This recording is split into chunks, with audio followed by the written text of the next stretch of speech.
সংস্কারকে এড়িয়ে গিয়ে আবার ফ্যাসিবাদ যদি কায়েম করতে চান, ইতিহাস থেকে সবার নেন, সেই পরিণতি আপনাদেরকে ভোগ করতে হবে।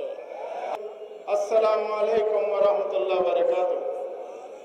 সংগ্রামী ভাইরা আমার, আমাদের অনেক সংসদ সদস্য এখানে আছেন। ঢাকা মহানগরীর আমির দক্ষিণের নুরুল ইসলাম বুলবুল ভাই এবং অন্যান্য সদস্যগণ এখানে আছেন। আক্তার সাহেব আছেন এনসিপির, অন্যরা রাজপথে সামিল হয়েছেন। সংসদ থেকে রাজপথে কেন এর জবাব হলো, এদেশে 12 তারিখ একটা নির্বাচন হয়েছে। একই নির্বাচন কমিশন, একই তফসিলের অধীনে একই দিনে 2টি ভোট হয়েছে। জনগণ ভোট দিয়েছে কিসে? একটা হলো জাতীয় সংসদ গঠনের জন্য, দ্বিতীয় ভোট দিয়েছে সংবিধান সংস্কার পরিষদ গঠন করে সংস্কার বাস্তবায়নের জন্য। নির্বাচনের পর নির্বাচন কমিশন 2টি শপথনামা সরবরাহ করেছে নির্বাচিত সদস্যদের উদ্দেশ্যে।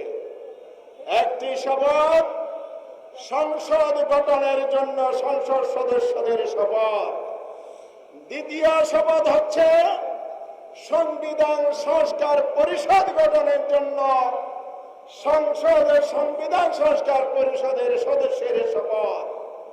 এই 2টি হলো যমজ সন্তান। বাইপোড়া 12 ফেব্রুয়ারি 26-এর নির্বাচন, কিন্তু বিএনপি সুকৌশলে সংসদে শপথ নিয়েছেন, সাংবিধানিক পরিষদের শপথ নেন নাই। গণভোটকে অমান্য করেছেন, অবজ্ঞা করেছেন, জাতিকে অপমান করেছেন। শুধু কি তাই, সংসদ অধিবেশন সংস্কার অধিবেশন শেষ দিনে বিরোধী দলের নেতা আমির জামাত ডাক্তার শফিকুর রহমান স্পিকারের দৃষ্টি আকর্ষণ করেছেন, আজকের শেষ দিন কি করবেন বলুন। সমাধান দিতে পারে নাই, সময় কম। আমাদের বার্তা সুস্পষ্ট। আমির জামাত 11 দলীয় শীর্ষ নেতৃবৃন্দ মামুন ভাই, আব্দুল কাদের ভাই সহ সবাই মিলে যে ঘোষণা দিয়েছিলেন, আমরা বাংলাদেশে ইতিবাচক রাজনীতি করব, সেটার অর্থ হলো সরকার যদি সংস্কার করে, জনস্বার্থে কাজ করে, সহযোগিতা দেব। জনস্বার্থের বিরুদ্ধে গেলে রাজপথে প্রতিবাদ, সংসদে প্রতিবাদ হবে। সেই জন্য আমরা এসেছি। আজকে আরেকটা জঘন্য ঘটনা সংসদে ঘটেছে। গতকাল সংসদে যে অধ্যাদেশ উপস্থাপন করেছে, অন্তর্বর্তীকালীন যে 133টি অধ্যাদেশ অনুমোদন দিয়েছিল, সেখান থেকে 20টি অধ্যাদেশ বাদ দিয়েছে। তার মানে সংসদের গুরুত্বপূর্ণ একটি অংশের খবর রচনা করেছে। এখন পায়তারা করছে সংস্কার না করে সংশোধনী বিল আনা। সংবিধান সংশোধন সংসদের মৌলিক কাজ, রুটির কাজ।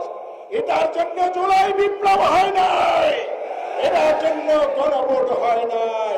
তাই অবিলম্বে সংস্কারকে এড়িয়ে গিয়ে আবার ফ্যাসিবাদ যদি কায়েম করতে চান, ইতিহাস থেকে সবার নেন, সেই পরিণতি আপনাদেরকে ভোগ করতে হবে। আসুন আমরা সবাই মিলে রাজপথে থাকব।